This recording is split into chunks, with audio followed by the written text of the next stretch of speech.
Well, you're enjoying your summer. Government officials like Milwaukee County Executive Chris Abele and Republicans in Madison on the state budget and at the federal level, they're worrying about spending and health care. So it's time for Newsmakers with County Executive Chris Abele. Chris, thanks for inviting us back. No, thanks to be here, and thanks for pointing out that my summer is not as much recreation as I'd like it to be. But you're doing a website, Engage Milwaukee, and it says that your projected 2018 budget deficit, $42 million. Yep. Now, how does that compare to past deficits? Actually similar. We've had some worse. This is an ongoing problem that was talked about plenty when I was elected 6 years ago. If surprisingly enough, it's actually significantly better than it was projected to be 6 years ago. In fact, 7 years ago, the Public Policy Forum had done a report about Milwaukee County called, the subtitle of which was "Should It Stay or Should It Go?" and was dire in their projections for the budget. In fact, I think this year they had a projected $160 or $180 million deficit. So the fact that it's 42, we've avoided what would have been about $300 million worth of cuts. So it's better than it was supposed to be. Now that said, we have a long way to go. The good news is we've improved services. We serve thousands more people now than we did a few years ago, but it remains a challenge. Now, part of that website is Balancing Act. Yeah. And you're inviting Milwaukee County residents to see, to help you balance a budget. Yeah. And if you want to decrease bus service, that's going to lower the deficit, but it's going to offset the 150,000 rides that are provided a day. So what's the purpose of Balancing Act, and what advice do you want to hear? Well, it's interesting that there's a couple of things, a couple of reasons we've started this program, Engage Milwaukee. The idea with the software, a number of municipalities around the country use this software, and the idea is anybody can go to the website and first understand, hey, what does the county do? A lot of people it's not their fault, but they just don't know. We have 41 different business lines, and they can get a sense of where's the money coming from, where is it going to, and what are the choices we're making. And that's another thing that I think a lot of people aren't too aware of. One of the most common experiences of any local elected official in America is an ask for more of fill-in-the-blank service. I want more of this, and I want this to cost less. And one of the interesting things about this software is it allows you to build your own budget, to lower spending in one area, increase it in another, raise taxes, lower, whatever you want to do.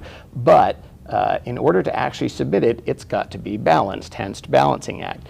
The exercise of what do I want more of and do I want to pay less of is an easy one. The trickier one is when you've got to make it balance. But the fact that we've already had over 1,000 people use it is very heartening to me, that people are paying attention and hopefully understanding more about the county budget and how it relates to the state. Those 1,000, do they want more or less county services? In other words, hold the line on taxes, less county services, or do they support? Well, the interesting thing is, because everybody has to submit a balanced budget, Yes. The answer is yes to both of your questions. Some people want to raise some things and lower others. There's not a huge consensus. I mean, people care about transit. That's been big.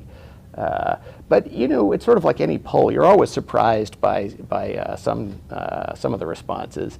I think the big surprise for people is the relationship with the state.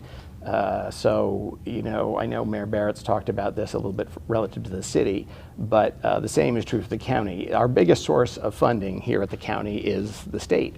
And in 2007, the state gave Milwaukee County about $340 million.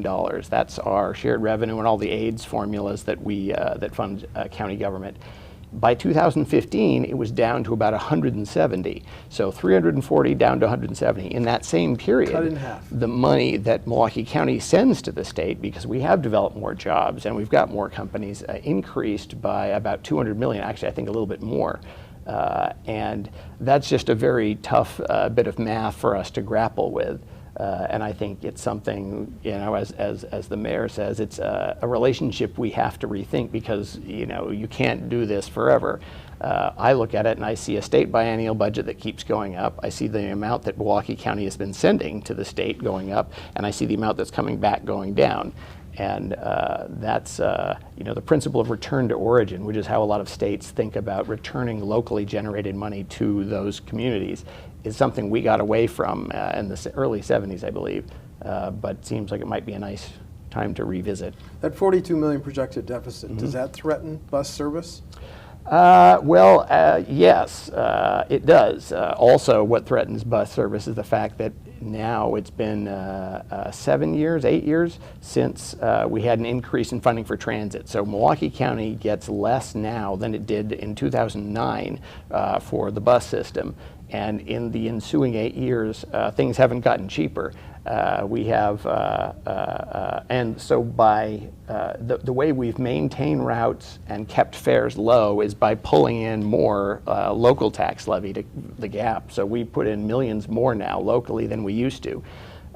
And so again, it's frustrating knowing that we've had a fair amount of success with economic development. We're sending more to the state, and transit lines and access to getting to jobs is about as closest line to economic development as you can think of. So it would be nice to see a little bit of an increase and see that indexed to the sort of income that we generate here in the county for the state. How much of that $30 wheel tax goes to maintain bus service? A fair amount of it. As you know, I proposed initially a $60 wheel tax, and as I've said often since then, I don't like the idea of a wheel tax any more than anyone else, but we don't have the option of raising a local sales tax. We're very limited on the property tax by state law in both cases.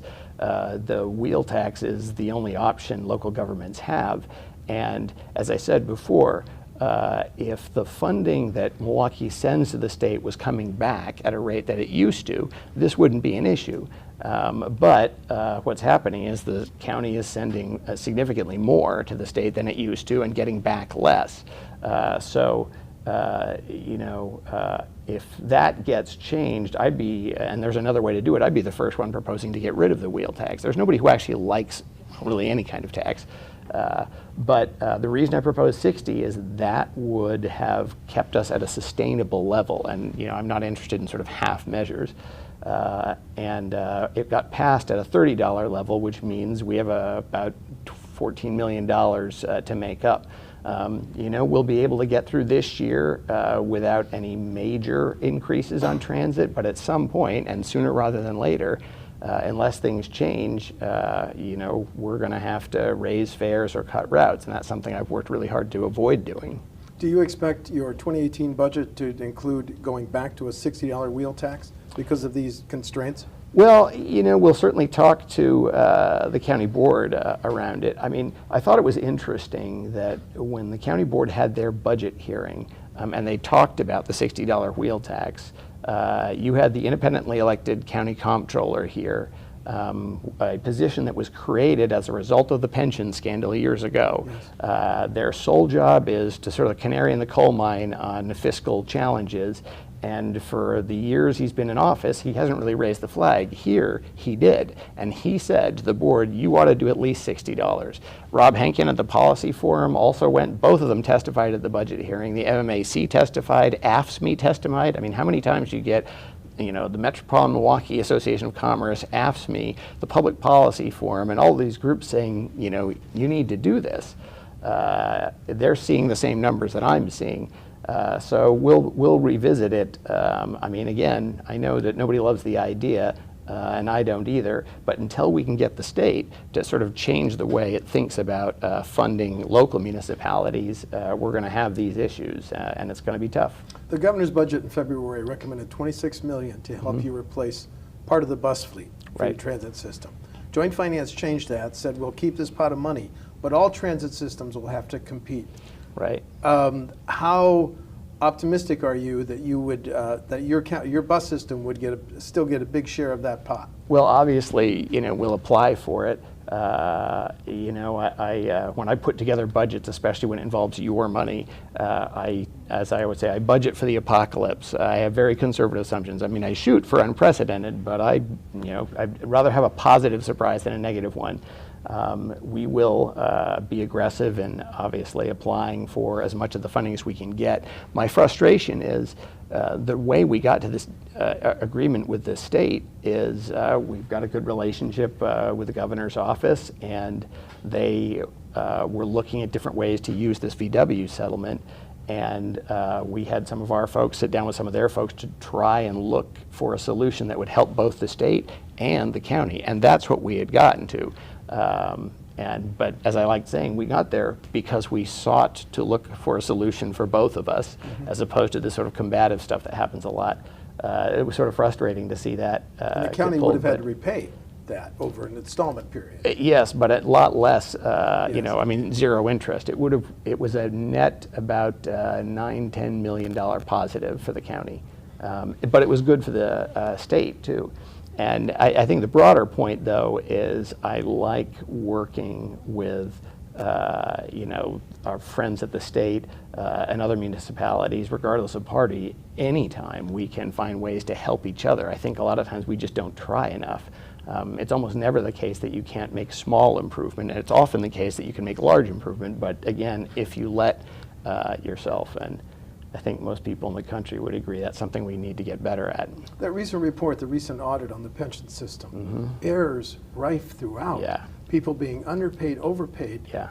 Next steps, how does that get fixed? Well, it's a good question. Yeah, the number of errors is huge, and I think the reason is we have one of the most complicated pension systems in the country. To put it in perspective, the state pension fund, which is one of the best in the country, they have 4 classes of retirees. And they are a much bigger dollar amount than we are at the county. Here at the county, we have, I think it's 136 different categories. We have 4 different multipliers. We have retirees who part of their career is one multiplier, another part is another multiplier. It is just such a complicated system. It's just difficult to see how, as I've said before, absent a sort of significant overhaul, we get to more stability. You know, the good news is, at least in this audit, you know, there's not, the errors aren't hugely significant. You know, we didn't find out, for instance, that the county has to pay into the pension system a whole lot more. We didn't find out that, you know, the funding level is lower than what we thought. What we found is just, it's really complicated and it's hard to get all the numbers right. Is it an argument, though, to again consider folding Milwaukee County's pension system into the state system? Well, I don't know if it's that per se. It's certainly an argument to look at the state and any other option, but precisely because it's a significant amount of money, it's thousands and thousands of retirees, and it's, you know, 1 million people live in the county who fund it. We need to make sure that if we're going to do make any kind of change, we do our homework and we look at every and model every option that's out there, and that's one of the things we've been doing. I think it's making quick decisions without the modeling that sort of led to this problem in the first place.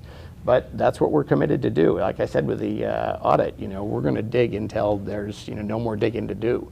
And, you know, is it my favorite use of time, or here in baseball summer? No, but it's something that we got to do. And should the state budget, whenever it passes, the transportation funding, must it include funding for the East-West?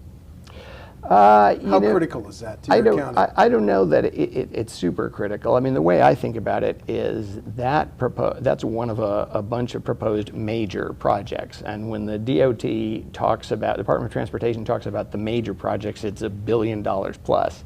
And, you know, for a relatively short section of East-West 94 going out of downtown Milwaukee. And to put it in perspective, for about $40 million, you could restore transit funding for the county and the whole state. And, you know, so $1 billion, $40 million, and as you mentioned before, the transit system right now has, you know, 150,000 rides per day, and that's people who, you know, 40,000 of which are using it to get to work. It's not a luxury, it's a necessity. So the relativities there are frustrating. I would much rather have, if I had to choose, robust support for transit, if that meant deferring the East-West 94 project. City of Milwaukee's building a trolley. Any consideration of light rail for Milwaukee County? Well, you know, I think light rail is a rail that they're the best argument for. Now that light rail is sort of a gauge a little bit bigger than what the streetcar is. Yeah. Sure. Streetcar.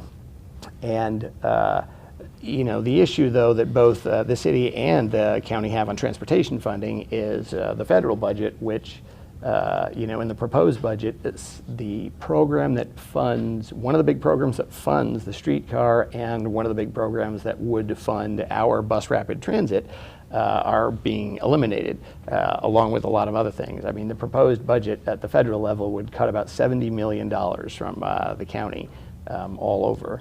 And granted, that's the proposed budget, and we'll see where we get.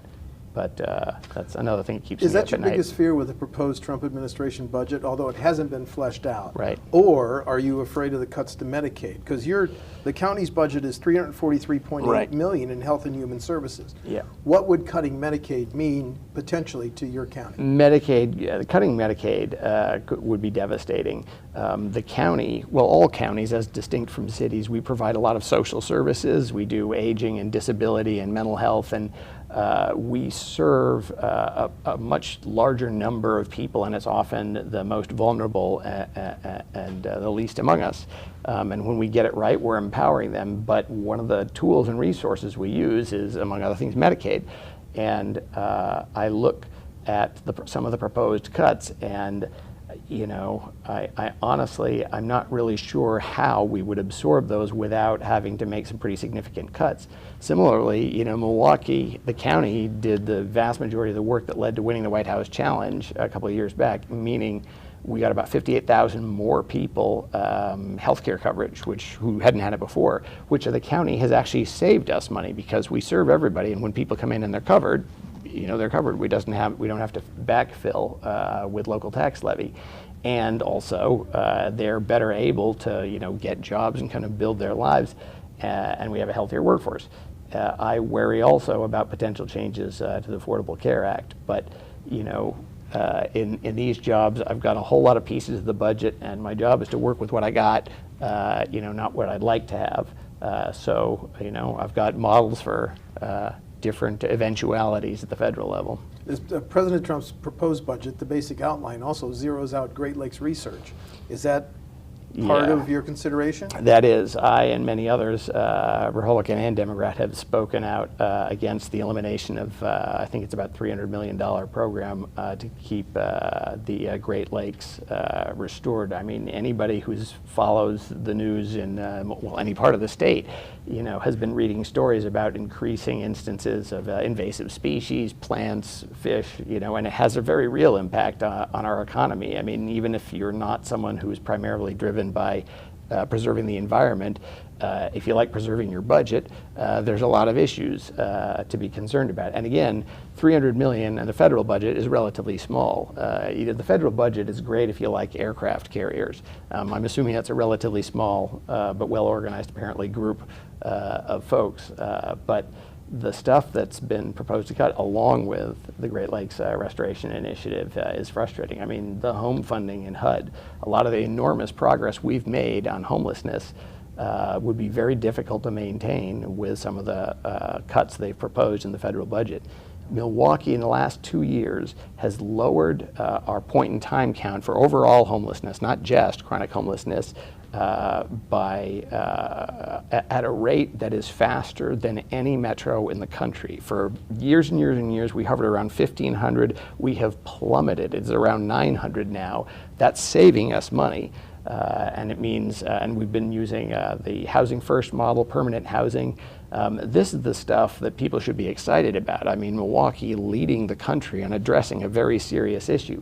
That's the sort of issue and progress that's hard to maintain with some of the cuts in the proposed federal budget. In April, the U.S. Justice Department threatened Milwaukee County and other entities with a loss of burned grant assistance.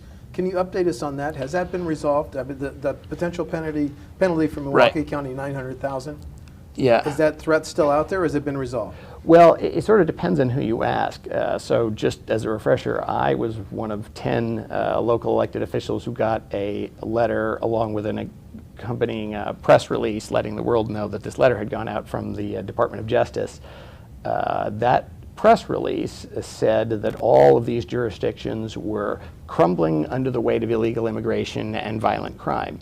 The best example to sort of counter that, I mean, it's not true anywhere, I mean, long-term moving average, all of us have seen immigration go down, all of us have seen crime go down, and I think they know that. I mean, New York City, the last 6 months, has the lowest crime in their recorded history. But the point, and my concern, is the press release encourages citizens and the public to conflate immigration with crime. Statistically, anything but true. I mean, it's the opposite. And more importantly, this country's great when we recognize that what bonds us isn't a religion or a color of our skin. It's the fact that we all come here and we have a shared embrace wherever we come from of opportunity, of innovation, of civil liberties and equal protection under the law. You know, as I said at the time, 120 years ago, I said, I was speaking at the National Day Without Latinos, and we had about 30,000 people here in Milwaukee County who aren't looking for handouts. They want to work, and they are working. And as I said to that group 120 years ago, this group in Milwaukee were Germans. And that didn't make us weaker. It made us stronger, and so will you. And no president gets to tell me or anyone else, whatever their party, to think otherwise. And in fact, every single elected official in America, first thing we all do is we hold up our hand and we swear an oath to uphold the Constitution. That's the first thing every single elected does. And no, we don't get to slide by when founding principles like that, by any party, are challenged. And so we got this letter. All of the jurisdictions who got this threatening letter from the Department of Justice were asked if we're complying with a certain federal law. All of us are. All of us sent in from our various corporation councils cited and substantiated evidence that yes, we are complying. We just got last week, 10 of us, a follow-up letter which include, and a press release, and the press release includes a quote from Attorney General Sessions saying that claiming to follow the law is insufficient. And I'm thinking, well, you guys just asked us to do that. What do you want us to do? We just gave you I mean, my concern, though, is I think they know this. And nobody's indifferent about violence and crime. Everybody wants to minimize it. Nobody is indifferent to the laws. The concern is it seems like a pronounced and concerted effort to sow division, to foster distrust, and that very much concerns me. A few blocks from here, the Bucks Arena is going up. Mm-hmm. I want you to look 2 and 3 years out. What does economic development around the Bucks Arena look like in 2 or 3 years, Chris? Well, first, I can tell you that here's what it looks like now. It's hard to believe, but it was, I think 2 years ago when we were announcing the deal in Madison that we'd finally got to, and I and other people who were supportive said, look, this isn't just about the Bucks, it's about economic development. So 6 months after the deal was signed and we sold the land, we were able to announce that the Park East, which is this big chunk of undeveloped land, previously undeveloped land in downtown Milwaukee, which had been undeveloped for almost 15 years, 100% is finance committed by developers and projects outside of the arena. So putting aside all the Bucks-related stuff, $240 million, about 8,000 jobs will be created, and that's just there, and it's been expanding. So we knew there'd be economic development, but this is in excess even of fairly rosy, or at least optimistic projections, and that has had a huge impact. I think, with that and a lot of the other economic development projects that are happening, I mean, you can't drive around the city without seeing cranes. There hasn't been this much construction in probably 40 years. It's an opportunity, but as I said, it will remain an opportunity if we in government are proactive about it and ensuring that it benefits the locals, it benefits the local economy, local employees, and employers. But to me, I think there's a lesson because that was a big step. It wasn't a tepid step. And I know a lot of people were nervous about it, understandably. But I think we've shown ourselves as a state, and I mean the city, the county, the state, everybody involved here, hey, we can do this. And not only can we do this, we can generate more jobs and more revenue than we even thought. And if we can do that by working together, maybe we should do it a little bit more often. You're a big fan and have been a key part of the film festival. How big can it get?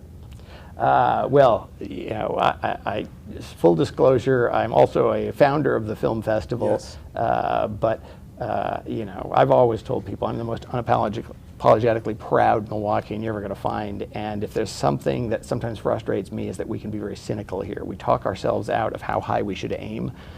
We have great exceptions, but not enough. And so when we founded it, the goal wasn't just to have a film festival. The goal was eventually to have the best film festival in the country.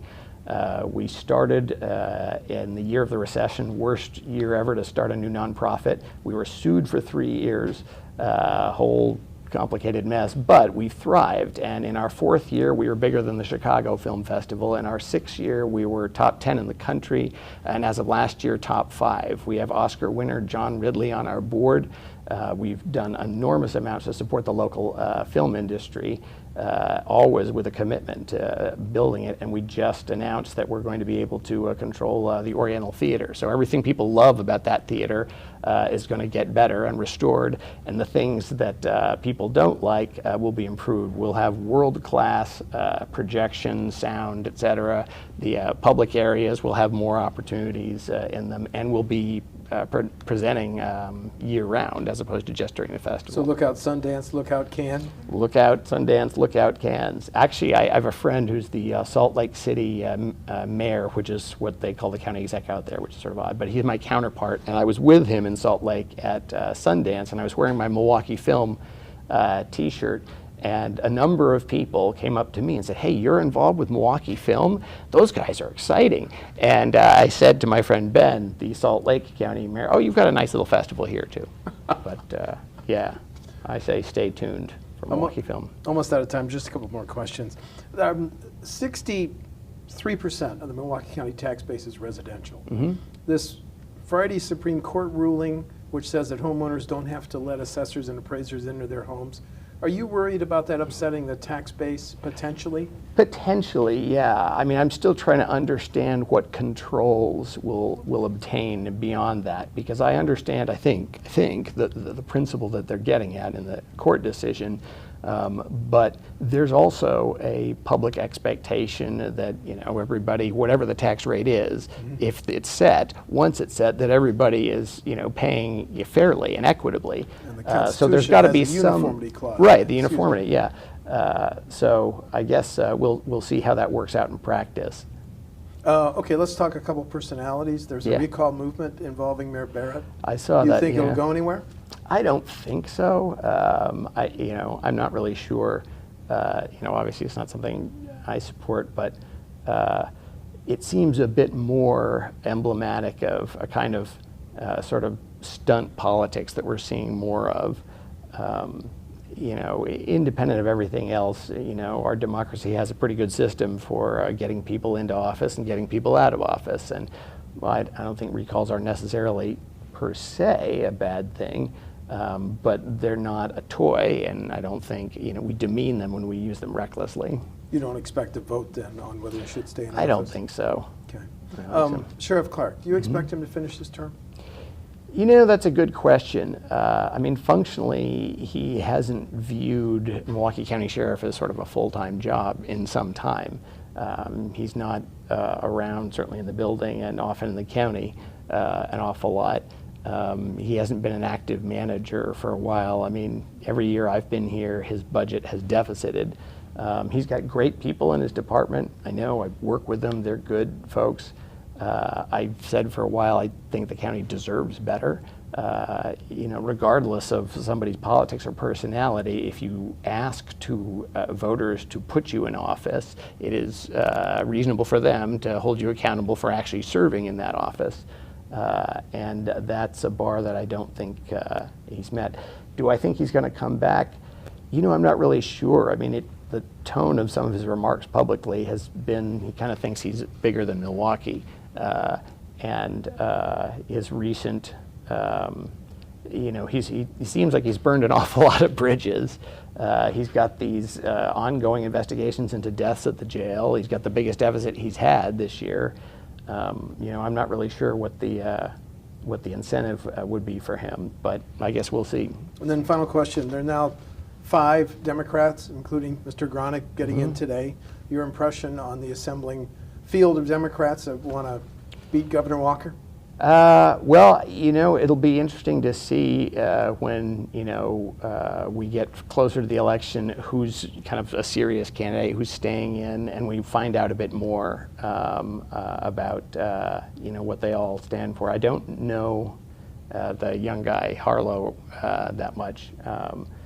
But yeah, it'll be interesting to see. I mean, election's still a ways away, and a lot can happen between then and now. I mean, I think, there are certainly people who are, I think it's always good for anybody, even if they're doing a great job, to have opposition and have someone run against you. I mean, I think it's good when people run against me, and it forces you to just rethink, okay, do my principles hold up? Do they make sense? Can I explain them to people? What does the public think? I think the process is good. I mean, more broadly, I guess, like most people, I'm increasingly frustrated with where our two-party system is now. I mean, if you've got 5 or 6 states where the majority voting bloc is neither Democrat or Republican, it's unaffiliated or independent, and you've got millennials, biggest demographic in history, who more than any other polled demographic, you say Republican or Democrat, they'll say none of the above or moderate. I think they're frustrated with the amount of time that gets spent arguing or taking credit who wins, who loses. Join my team. Too much partisanship, not enough citizenship. You've been able to do deals with the Walker administration, including the Milwaukee County bus thing. Will you play a high profile campaigning for the Democrat, whoever gets the nomination against Governor Walker? Will you be very active? I've supported Barrett winning his run. I supported Mary Burke when she ran. I think when I've gotten involved supporting people who are candidates for any elected office, it hasn't been about party, and it hasn't been about what I'm against. It's generally about what I or they are for. I've written checks to people on both sides and gotten frustration from both sides about that. But I don't expect other electeds that I'm going to support to agree with me on everything, but what I do expect, and I think everybody should, is when they spend their time working with their colleagues, what they're looking for isn't credit, but for solutions. They don't see someone who disagrees and think there's an enemy I need to defeat or, whatever, destroy them. They see a potential ally, and they see a citizen, a fellow American. We've gotten so far away from that sometimes, and what I'm hoping in any event is that the election doesn't make us as a state more contentious than we are. Milwaukee County Executive Chris Abele, thanks for talking to WisconsinEye. You bet. Thank you. Always a pleasure. Thanks.